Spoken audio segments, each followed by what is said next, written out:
अभिषेक के साथ। स्वागत है आचार्य जी आपका इस शो में और सादा न्यूज में। धन्यवाद, नमस्कार। का भी बहुत बहुत स्वागत है। आचार्य जी आज हम चर्चा करेंगे वास्तु पर कि वास्तु हमारे जीवन पर कैसे प्रभाव डालता है, वास्तु होता क्या है, वास्तु के बारे में आज दर्शकों को हम बताएंगे। क्योंकि जब भी हम कभी किसी नए घर की शुरुआत करते हैं या नया घर खरीदते हैं तो सबसे पहले आप बनाते हैं तो उसमें वास्तु का एक विशेष तौर पर ध्यान रखा जाता है कि किस दिशा में क्या रखा जाए, किस दिशा में क्या बनाया जाए। तो इस पर आज हम चर्चा करेंगे और पूरी जानकारी हमें आचार्य जी अच्छे से देंगे। आचार्य जी सबसे पहले हम हमारे दर्शक ये जानना चाहते हैं कि वास्तु होता क्या है, क्योंकि हम ये तो जानते हैं कि वास्तु है, लेकिन वास्तु है क्या, क्या होते हैं ये वास्तु? जी पूजा जी, आज का टॉपिक आपने बहुत अच्छा लिया है। मैं बताना चाहूंगा कि वास्तु एक वास्तु पुरुष के नाम से जाना जाता है। जैसे जिस प्रकार से गणेश जी को वरदान है कि सबसे पहले उन्हीं का पूजन होना चाहिए, उसी प्रकार से घर का इंडस्ट्रियल का, ऑफिस का या मंदिर का वास्तु में एक वास्तु पुरुष हुए थे। उन्हें वरदान था कि आप जैसे भी कोई जातक अपने घर की छत बन जाएगी तो उसमें वास्तु पुरुष का निवास हो जाएगा। और यदि वह जातक घर के वास्तु के नियमों का, वास्तु के पुरुष के अनुसार जो नियम बनाए गए हैं उनका फॉलो करेगा तो अपना अत्यंत जीवन सुखी यापन करेगा। नहीं तो लाइफ में संघर्ष भी कर सकता है, चाहे उसे कुंडली में कितने ही अच्छे योग क्यों ना हो। यदि उसने वास्तु के नियमों को फॉलो नहीं किया तो वह लाइफ में संघर्ष कर सकता है। तो वास्तु पुरुष की एक पूरी कहानी है। वास्तु पुरुष हुए थे जो भगवान शिव के पसीने की बूंदों से बने थे। उनका निर्माण पसीने की बूंदों से हुआ था। तो उन्होंने एक युद्ध में भगवान शिव की, ऐसा कहा जाता है कि भगवान शिव की जान बचाई थी। तो भगवान शिव ने वरदान स्वरूप वो एक इंसान बन गए थे, उनमें जान डाल दी थी। और बाकी देवताओं ने उन्हें वरदान दिया था। और पूरे ब्रह्मांड के 45 देवता, 45 कोटि देवता का मतलब क्या हुआ कि हम जिसे हम कहते हैं 33 करोड़, एक्चुअल में वो 33 करोड़ नहीं है, वो 33 कोटि है। 33 कोटि देवता और 12 कोटि दानव जो पूरे ब्रह्मांड के ऊपर राज करते हैं, जिसमें 12 कोटि दानव हैं और 33 कोटि देवी देवता हैं। तो इनको दोनों को मिलाकर हुए 45। तो ये 45 के 45 देवी देवताओं को वास्तु पुरुष को संभालने के लिए आना पड़ा था। तब जब उन्हें मालूम चला कि भगवान शिव जी तो सो रहे हैं और वास्तु पुरुष जी को इन्होंने 45 देवी देवताओं ने इन्हें बंधक बना लिया था। तो इन्होंने इसलिए वास्तु पुरुष को वरदान दिया था ताकि भगवान शिव जी नाराज ना हो। तो इन्होंने बोला था कि जब भी घर में किसी भी जातक की छत का निर्माण हो जाएगा तो वहाँ पे वास्तु पुरुष का निर्माण अपने आप हो जाएगा। और जातक अपने घर का निर्माण यदि वास्तु के हिसाब से बनाता है, वास्तु के हिसाब से करता है, तो वह जीवन अत्यंत सुखी जीवन यापन करता है और अपने जीवन के लक्ष्य प्राप्त कर लेता है। बिल्कुल आचार्य, तो आपने बताया कि वास्तु क्या होता है, लेकिन कई बार हमारे जहन में एक सवाल भी और आता है, क्या ज्योतिष और वास्तु एक ही है या अलग अलग है? जी, ज्योतिष और वास्तु एक ही है। ज्योतिष से ही वास्तु बना है और वास्तु से ही ज्योतिष बना है। आप इस बात को समझिए, ये ब्रांचेस तो दो अलग अलग हैं, इसमें कोई दोहराई नहीं है। लेकिन ज्योतिष और वास्तु को कॉम्बिनेशन करके, अभी मैंने जैसा अक्सर आपने मेरे एडवर्टाइजमेंट में, अक्सर मेरे ब्लॉग में देखा होगा कि मैं जो वास्तु करता हूँ वो जन्म तिथि से करता हूँ। जन्म तिथि और बिना किसी तोड़ फोड़ के, बिना किसी आपके घर पे परेशानी के मैं ये वास्तु करता हूँ। वास्तु जन्म तिथि से, हर आदमी का, जिस प्रकार से हर आदमी की जन्म तिथि अलग अलग होती है, इसी प्रकार से हर आदमी का वास्तु भी अलग अलग होता है।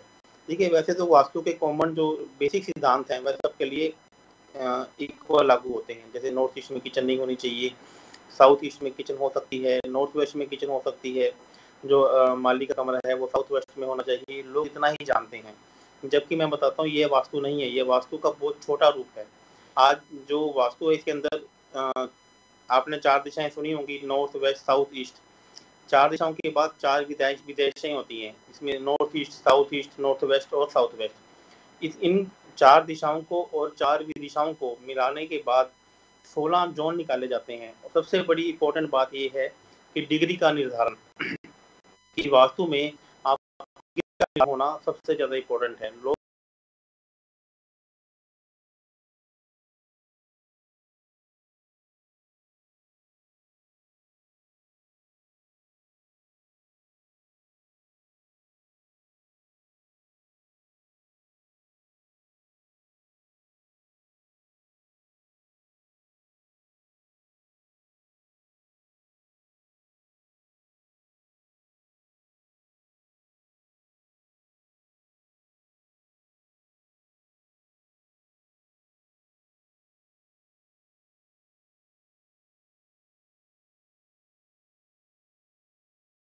वास्तु में आप होना सबसे ज्यादा इम्पोर्टेंट है। लोग आपकी एंट्री उन दानवों के जोन से हो गई या दानवों के जोन में आप रहने लग गए, तो दानवों का नेचर क्या है?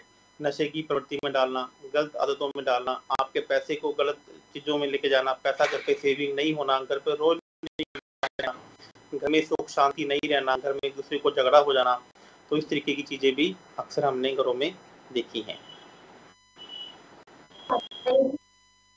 आ रहे हैं कि वास्तु ज्योतिष हमारे जीवन को बेहतर बनाता है, उनका उद्देश्य ही हमारे जीवन को अच्छा बनाना होता है। ये कहाँ तक सही है? ये बिल्कुल 100% सही है, इसमें कोई दो राय नहीं है। मैं आज आपको बताना चाहूंगा कि वास्तु का फॉलो भारत से ज्यादा भारत की ही पुस्तकें, भारत के ही शास्त्र, भारत के ही ग्रंथ पढ़कर विदेश कर रहे हैं। विदेशों में वास्तु को इतना अच्छे से फॉलो किया जा रहा है जितना अच्छे से हम इसको फॉलो नहीं कर रहे हैं। मैं आपको जानकर हैरानी होगी कि पूरा का पूरा सिंगापुर कंट्री वास्तु के हिसाब से बना हुआ है। चाइना में इंडिया से ज्यादा वास्तु को फॉलो किया जाता है, जापान में इंडिया से ज्यादा चाइना को फॉलो किया जाता है, दुबई में वास्तु को बहुत अच्छा फॉलो किया जाता है, हांगकांग जो एयरपोर्ट है या हांगकांग सिटी है वो भी वास्तु के हिसाब से बनी हुई है। आप इन सब चीज़ों को गूगल में चेक कर सकते हैं। ऐसा नहीं कि मैंने बोल दिया तो आप इसे बात कर सकते हैं, आप इन सब चीज़ों को गूगल में चेक कर सकते हैं। आप देखेंगे पुराने ज़माने में जितने भी राजा महाराजा होते थे, उनके जो नगर होते थे वो भी वास्तु के हिसाब से बनाए जाते थे कि ताकि वहाँ का जो राजा है उसका नेम एंड फेम बहुत ज़्यादा हो, उसकी प्रजा उसका सम्मान करे, सम्मान जब भी वो युद्ध में जाए तो उसको विजय प्राप्त हो। तो ये वास्तु आज की बातें नहीं है। हम बीच में जब भी कुछ मुस्लिम राजाओं के द्वारा हमें दबा लिया गया या अंग्रेजों ने दबा लिया गया तो ये चीज़ें थोड़ी सी खत्म हो गई, ये ग्रंथ हमारे विदेशों में चले गए। तो आज आप मान के देखेंगे कि हमारे इंडिया के लोग ही बाहर के गोरे वास्तु को और ज्योतिष को पढ़ा रहे हैं और हम लोग इनसे पढ़ रहे हैं, जबकि होना ये चाहिए था कि हम पढ़ाएं और वो हमसे पढ़ें। तो ये जब मैंने भी आपको बता रहा हूँ कि मैंने भी वास्तु की जो टेक्निक्स हैं, नई नई टेक्निक्स हैं, वो यूएसए से, जापान से, इंडोनेशिया से, जो इंडिया में कोई सिखा ही नहीं रहा है। तो मेरे कहने का मतलब है कि होना तो ये चाहिए था कि हम उनको सिखाएं, लेकिन हो ये रहा है कि वो हमें सिखा रहे हैं। तो ज्योतिष और वास्तु का आपकी लाइफ पे बहुत अधिक प्रभाव पड़ता है। बिल्कुल आचार्य जी, प्रभाव तो पड़ता ही है, लेकिन हम ये भी जानना चाहेंगे कि वास्तु ज्योतिष शास्त्र में संबंध क्या होता है? बहुत बढ़िया क्वेश्चन किया आपने कि ज्योतिष और वास्तु में आपस में संबंध क्या होता है। मैं बताना चाहूंगा कि ज्योतिष में हमारे पास 12 हाउसेस होते हैं। हर हाउसेस में एक राशि बैठी होती है और हर एक राशि को एक दिशा दी गई है, जिसमें मैं एग्जांपल से बताना चाहूंगा कि 1 नंबर राशि जो मेष राशि की है उसको ईस्ट दिशा दी गई है। 2 नंबर राशि जो कि वृषभ राशि है, जो कि शुक्र की राशि है, जहाँ पे मून चंद्रमा उच्च का होता है, उसे नॉर्थ वेस्ट दिशा दी गई है। 3 नंबर राशि जो कि बुध की राशि है, मिथुन राशि है, लेकिन वहाँ मंगल उच्च का होता है, वहाँ पे उस दिशा को पराक्रम, जैसे आपको कोई भी काम करना है, आपको लगता है कि आपका नाम बहुत जल्दी दुनिया में फैल जाए, या हस्बैंड वाइफ के रिलेशन बहुत अच्छे नहीं है, उन रिलेशन को अच्छा किया जाए, या आपके किसी के साथ में रिलेशन, मतलब आपके कहने का मतलब मैं एग्जांपल दे रहा हूँ, जातक को लगता है कि मेरे इस व्यक्ति के साथ में रिलेशन बहुत अच्छे हो जाए, तो यदि उन दोनों की फोटो वहाँ पे लगा दी जाए तो उस देवता का काम ही यही है कि उन दोनों को आपस में मिलाना, उन दोनों के आपस में रिलेशन को और क्लोज करना। ये आज की जो पॉलिटिकल सिनेरियो के माध्यम से भी देखा जा सकता है। जो 4 नंबर राशि है उसको हम NNE कहते हैं, नॉर्थ ऑफ नॉर्थ ईस्ट, जिसको कर्क राशि कहते हैं। 5 नंबर राशि सूर्य की है, जिसको फिर हम ईस्ट से देखते हैं। तो मेरे कहने का मतलब है कि हर राशि को एक दिशा दी गई है और वह दिशा वास्तु आपके घरों में एप्लीकेबल होती है। जैसा कि मैंने आपको बताया कि आज का जो वास्तु है वो जन्म तिथि से होता है। जन्म तिथि से इसलिए होता है क्योंकि हर आदमी के लगन में 1 नंबर राशि तो नहीं होती है, वो राशि चेंज हो सकती है। किसी का 2 नंबर लगन होगा, किसी का 3 नंबर का होगा, किसी का 4 नंबर का होगा। इस प्रकार से 12 राशियां होती हैं, 12 लगन होते हैं और उन लगन के हिसाब से ही आपका जन्म तिथि, आपका जो वास्तु है वो निर्धारित होता है। वो कैसे होता है, मतलब एक छोटे से एग्जांपल से आपको बताना चाहूंगा कि जैसे मान लीजिए पूजा जी, आपका एक सपना है कि मुझे ये चाहिए, कि आपको मालूम है कि वास्तु में भी एक डिजायर फुलफिलमेंट जोन होता है। एक ऐसे देवता होते हैं जिनका काम ही यही है कि वो आपकी इच्छा को पूरा करे। आपको जानकर हैरानी होगी कि हमारे घर के वास्तु में एक ऐसा जोन, एक ऐसी दिशा होती है कि वहाँ पे हम अपना ड्रीम, हम अपना एक विजन बोर्ड और वहाँ पे बैठ के हम अपना विजुअलाइजेशन करें तो वो देवता हमें अपने वो सपनों को पूरा करने में हमारी मदद करता है। आपको लगता है कि मेरे को एक नई अपॉर्चुनिटी चाहिए, मेरे को नए कस्टमर्स चाहिए, मेरे शोरूम है उसमें कस्टमर्स नहीं आ रहे, तो नॉर्थ दिशा हमारी नई अपॉर्चुनिटी के लिए, नए कस्टमर्स के लिए उत्तरदायी है। यदि वहाँ पे वास्तु दोष होगा, वहाँ पे लाल रंग होगा, यदि वहाँ पे टॉयलेट होगा, तो हो सकता है कि आपको इन सब चीज़ों में परेशानियों का सामना करना पड़े। इसी प्रकार से साउथ ईस्ट दिशा जो लिक्विड की दिशा है, जो कैश की दिशा है, जो कैश फ्लो बढ़ाने की दिशा है, साउथ ईस्ट दिशा जिसे हम आग्नेय कोण भी कहते हैं, यदि वह साफ सुथरा होगा और वह वास्तु के अकॉर्डिंग बना होगा और वहाँ पे नीला रंग काला रंग नहीं होगा, तो आपके पास कैश का फ्लो हमेशा चलता रहेगा। और यदि वहाँ पे वास्तु दोष होगा तो अक्सर हमने देखा गया है कि ऐसे जातकों के पैसे या तो कोई लेकर भाग जाता है, या पैसे फंस जाते हैं, या पैसे आते तो हैं लेकिन रुकते नहीं हैं, पैसे कहीं अनप्लान्ड जगह पे या हेल्थ इश्यूज पे भी लग जाते हैं। इसी प्रकार से साउथ दिशा, जैसे किसी को नींद की समस्या हो रही है, किसी का साहस नहीं बन पा रहा है, किसी का कॉन्फिडेंस नहीं बन पा रहा है, वो किसी से अच्छे से बात नहीं कर पा रहा है, अच्छे से अपनी बात को रख नहीं पा रहा है, तो इसका मतलब उसकी साउथ दिशा में कहीं ना कहीं वास्तु दोष है। तो ये सब जन्म तिथि से देखा जाता है। यदि मान लो किसी का मंगल कमजोर है, यदि किसी का मंगल नीच का है, तो अक्सर हमने देखा गया कि उसने अपने घर में नॉर्थ दिशा में लाल रंग को कर लिया होगा, या नॉर्थ ईस्ट दिशा में लाल रंग को कर लिया होगा। अब मैं आपको एक बात बताता हूँ, आपने मुझे बोला कि ना वास्तु का एस्ट्रोलॉजी से क्या संबंध है। आपको जानकर हैरानी होगी, 10 नंबर हाउस होता है वहाँ पे मंगल उच्च का होता है, और जो 4 नंबर हाउस है वो वहाँ पे मंगल नीच का होता है। और हम अक्सर अपने घरों में नॉर्थ ईस्ट में मंदिर बनाते हैं।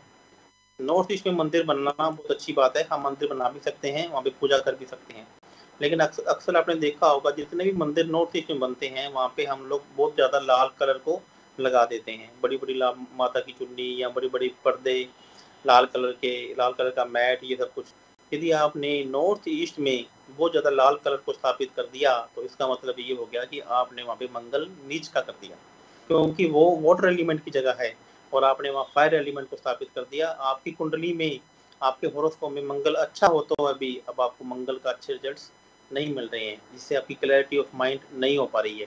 और एक बात मैं आपको और बताना चाहूँगा आपके साधना टीवी न्यूज चैनल के माध्यम से, कि घर के अंदर कोई भी मूर्ति है उसका जो साइज है वो 7 इंच से ऊपर नहीं होना चाहिए। अक्सर लोग बड़ी बड़ी मूर्तियां घरों में स्थापित कर लेते हैं।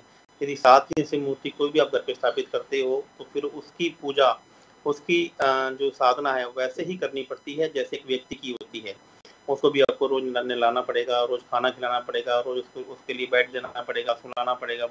तो मेरे कहने का मतलब है कि इस बात का आपको विशेष ध्यान में रखना पड़ेगा कि यदि आपने 7 इंच से ऊंची मूर्ति घर पे रखी है तो आपको उसको एक इंसान की तरह, एक देवता की तरह मानना पड़ेगा और उसकी भी वैसे ही केयर करनी पड़ेगी जैसे मंदिरों में देवताओं की पूजा, देवताओं की केयर होती है। बिल्कुल आचार्य जी, आपने वास्तु और ज्योतिष के संबंध के बारे में भी बताया, साथ ही आपने किस प्रकार लगा सकते हैं कि घरों में वास्तु का दोष होता है इसके बारे में भी बताया, यहाँ तक कि उपाय भी बताया आपने। तो आचार्य जी, हम ये भी जानना चाहते हैं कि वास्तु के भी नियम होते होंगे, अगर नियम है तो नियम कौन कौन से होते हैं, क्या नियम वास्तु के होते हैं? जी जी पूजा जी, वास्तु के भी कुछ नियम होते हैं। वास्तु एलिमेंट्स के ऊपर बेस होता है, वास्तु देवताओं के ऊपर बेस होता है। अब जैसे मानो जो हमारा बॉडी है, जो हमारा ब्रह्मांड है, वो 5 एलिमेंट से बना हुआ है। 5 एलिमेंट कौन कौन से? सबसे पहले वाटर एलिमेंट। हमारी जो पृथ्वी है उसमें 70 से 80% हमारा वाटर एलिमेंट है। वाटर एलिमेंट के बाद वुड एलिमेंट, जिसे हम वायु एलिमेंट भी कहते हैं।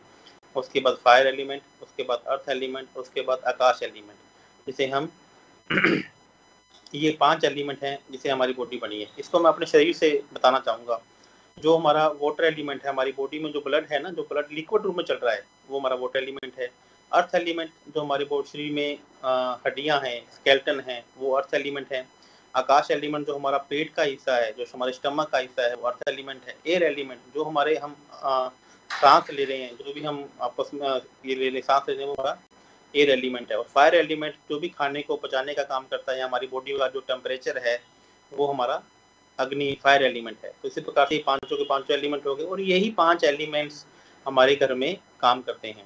इन 5 एलिमेंट्स को पूरे ब्रह्मांड में भी ये 5 एलिमेंट्स हैं। आप कोई भी घर बनाते हैं, कोई भी कुछ भी काम कर लें, हम दोनों भी आप आपस में टीवी पे काम बात करें तो यहाँ पे भी 5 एलिमेंट्स काम कर रहे हैं। यहाँ पे देखो हम दोनों, अब हम कैसे कनेक्ट हुए हैं, एयर से, हम बैठे कैसे हैं पृथ्वी के ऊपर, अर्थ के ऊपर। तो यही ना कहीं ये पांचों एलिमेंट्स हमें भी प्रभावित कर रहे हैं। और जब भी कभी आदमी की बॉडी में कोई ना कोई रोग आता है तो कहीं ना कहीं 5 एलिमेंट्स आपस में डिस्टर्ब होते हैं, तभी आता है। कभी भूकंप आता है या कभी कुछ बड़ा पृथ्वी पे त्रासदी आती है तो भी कहीं ना कहीं पृथ्वी का या ब्रह्मांड का एलिमेंट बिगड़ता है, तब जाके आता है। उसी प्रकार से घर में वास्तु के भी एलिमेंट्स हैं और उसके एलिमेंट्स के नियम हैं। जैसे मैं आपको बताना चाहूँगा कि जैसे फायर एलिमेंट और वाटर एलिमेंट आपस में दुश्मन हैं। ये एलिमेंट भी आपस में दुश्मन भी हैं और आपस में मित्र भी हैं। यदि फायर एलिमेंट में आपने वाटर एलिमेंट को स्थापित कर दिया या वाटर एलिमेंट में आपने फायर एलिमेंट को स्थापित कर दिया तो आपके घर का वास्तु खराब हो जाएगा और आपको घर के अंदर वाटर से संबंधित या फायर से संबंधित बीमारियों का सामना करना पड़ सकता है। आपके घर की फीमेल्स को हेल्थ इशू आ सकते हैं। इसी प्रकार से जो वाटर एलिमेंट्स हैं उसका जो आकाश एलिमेंट है वो उसका पेरेंट एलिमेंट है और जो उसका वायु एलिमेंट है वो चाइल्ड एलिमेंट है। तो ये एक बहुत बड़ा साइंस है। मैं आपको ये कह रहा हूँ, मतलब जैसे मान लीजिए आपको लगता है कि आपके लाइफ में प्रोकास्टिनेशन, मतलब आप कोई काम कर ही नहीं पा रहे हैं, आपको हर चीज में आलस हो रहा है, आप चीजों को डिले करते जा रहे हैं, तो इसका मतलब है कि आपकी बॉडी में वाटर एलिमेंट ज्यादा बढ़ गया है और फायर एलिमेंट कम हो गया है। या उसी प्रकार से घरों में भी ऐसा ही होता है कि जैसे आजकल के बच्चे देखो आप, उनके अंदर बहुत ज्यादा आलसपन आ रहा है, वो काम को करने में इंटरेस्ट नहीं दे रहे हैं, वो हर चीजों को डिले करते जा रहे हैं, टालम टोल की प्रवृत्ति बढ़ती जा रही है। उनमें बच्चों में वो गुण नहीं है जो पूजा जी आप में है। आप आज देखिए कि आज सुबह 8 बजे घर से निकल के 8:30 बजे यहाँ पे आ रही हैं या मेरे साथ प्रोग्राम कर रही हैं। आजकल के बच्चों को बोला जाए तो वो सो रहे हैं, अभी तक 9 बजे तक वो सो रहे हैं। तो ऐसा क्यों है? क्योंकि आजकल के बच्चों के अंदर फायर एलिमेंट ज़्यादा है, सॉरी वाटर एलिमेंट ज़्यादा है और फायर एलिमेंट कम है। यदि उन बच्चों को वाटर फायर एलिमेंट की जगह पर बिठा दिया जाए, उनके हमारे घर में फायर एलिमेंट की जगह पर बिठाने से ही वो बच्चे में आलस दूर हो जाएगा और बच्चों में काम करने की प्रवृत्ति जाग जाएगी। तो इस प्रकार से मैं आपको बता रहा हूँ कि 5 एलिमेंट्स हैं, ये नियम हैं वास्तु के और इनको घर में फॉलो किया जाता है। और जो हर एलिमेंट्स है उसकी एक आकृति है, उसकी एक शेप है, उसका एक कलर है, उसके अलग अलग देवता हैं और उनको आपके घरों में उसी प्रकार से स्थापित भी किया जाता है। बिल्कुल आचार्य जी, बहुत ही खूबसूरत तरीके से आपने इसके बारे में हमें समझाया, दर्शकों को बताया है। जैसे वास्तु के नियम आपने हमें बताए, दोष के बारे में बताया। लक्षण की अगर हम बात करें तो कई बार क्या होता है कि कोई नया घर लेता है तो उसे कई प्रकार की परेशानियां होने लग जाती है, क्योंकि हो सकता है उसने वास्तु पहले ना दिखवाया हो, ना अपने घर में पहले किसी एस्ट्रोलॉजर को बुला करके इन सब चीजों का ज्ञान लिया हो, लेकिन उसे प्रॉब्लम्स जब होने लगती है तो वो समझ नहीं पाता है कि हो क्या रहा है असल में हमारे साथ, ये सब हो क्यों रहा है, इसका कारण क्या है। तो लक्षण का हम कैसे पता लगा सकते हैं कि वास्तु के ये लक्षण है, वास्तु दोष हमारे घर में लगा हुआ है, तो ये इसके लक्षण बने हुए हैं। देखिए, वास्तु अपना जो प्रभाव है आपके घर में एंट्री करने से 90 दिनों के अंदर अंदर दिखाना शुरू कर देता है। यदि किसी को लगता है कि वो घर के एंट्री में करते ही 90 दिनों के अंदर या 90 दिनों से 120 दिनों के अंदर उसे परेशानियां आ रही हैं, तो इसका मतलब उस घर में वास्तु दोष का होना प्राथमिक रूप से ये देखा गया कि वास्तु दोष है। और 90 से 120 दिनों के अंदर वहाँ पे कुछ ज़्यादा परेशानियां या ज़्यादा समस्याएं नहीं आ रही हैं, तो इसका मतलब है कि उसकी लाइफ में वास्तु दोष का प्रभाव कम हो सकता है या उसके हॉरोस्कोप का प्रभाव हो सकता है या कोई और नंबर्स का भी उसके लाइफ में प्रभाव हो सकता है। मतलब जैसे ही आप घर में एंटर करेंगे तो 90 से 120 दिनों के अंदर अंदर आपको मालूम चल जाता है। अब मैं आपको एक बात यहाँ पे आपके माध्यम से साधारण न्यूज़ के माध्यम से और बताना चाहूँगा कि आपने वास्तु के अंदर गर्भ विन्यास के बारे में सुना है? मोस्टली लोगों ने गर्भ विन्यास के बारे में नहीं सुना होगा। तो मैं बताना चाहूँगा कि जिस प्रकार बच्चे का जन्म होता है वो 9 महीने माँ के पेट में रहता है, तो उस बच्चे का संबंध माँ के पेट से एक नाड़ी के द्वारा होता है, जिसका पूरा भोजन बच्चे के को पहुँचता है। उसी प्रकार से जब आप भवन निर्माण करने जा रहे हैं तो आपको भवन निर्माण का संबंध आपकी जो लैंड है, आपकी जो भूमि है, उससे बनाया जाता है, जिसे भूमि विन्यास कहते हैं, जिसे भूमि प्रन्यास कहते हैं। यह संबंध क्यों बनाया जाता है? यह इसलिए बनाया जाता है क्योंकि जब आपने एक भूमि का टुकड़ा लिया, वहाँ मालूम तो नहीं है ना कि पहले कोई आपने देखा हो खाली जगह पे बहुत सारे लोग टोने टोट के कर जाते हैं, कुछ चीजें दबा के चले जाते हैं, या कोई वहाँ पे पक्षी मरा हो, कोई पशु मरा हो, इनफैक्ट कोई इंसान मरा हो, किसी को मालूम थोड़ा है, या कुछ लोगों ने बैठकर वहाँ पे कुछ किस तरीके की गतिविधियां की हो। तो उस जमीन के अंदर एक ऐसी एनर्जी हो सकती है जो एनर्जी आपके घर के वास्तु को और आपके घर की एनर्जी को खराब कर सकती है। तो वास्तु प्रन्यास के द्वारा वहाँ की टोटली बैड एनर्जीज को रिमूव करके एक पॉजिटिव एनर्जी को स्थापित किया जाता है और भूमि का संबंध आपके भवन निर्माण से बनाया जाता है, जिससे जो घर की ऊर्जाएं हैं, घर की जो पावर है वो बैलेंस हो जाती है और घर के अंदर हमेशा खुशी का माहौल रहता है और घर के जो लोग हैं, वहाँ के लोग हैं, वो ज़्यादा एक्टिव रहते हैं, वो ज़्यादा अच्छे से काम करते हैं। तो मैं आपको साधारण न्यूज चैनल के माध्यम से सभी को बताना चाहूँगा कि आपके भवन निर्माण करना चाह रहे हैं तो आप भूमि विन्यास या भूमि प्रन्यास जिसे कहते हैं कि वो भी आपको करवाना चाहिए। और वास्तु की प्लानिंग, वास्तु सिर्फ प्लानिंग का नहीं होता है। अक्सर लोग क्या करते हैं कि सिर्फ नक्शा बना लेते हैं कि वास्तु के हिसाब से।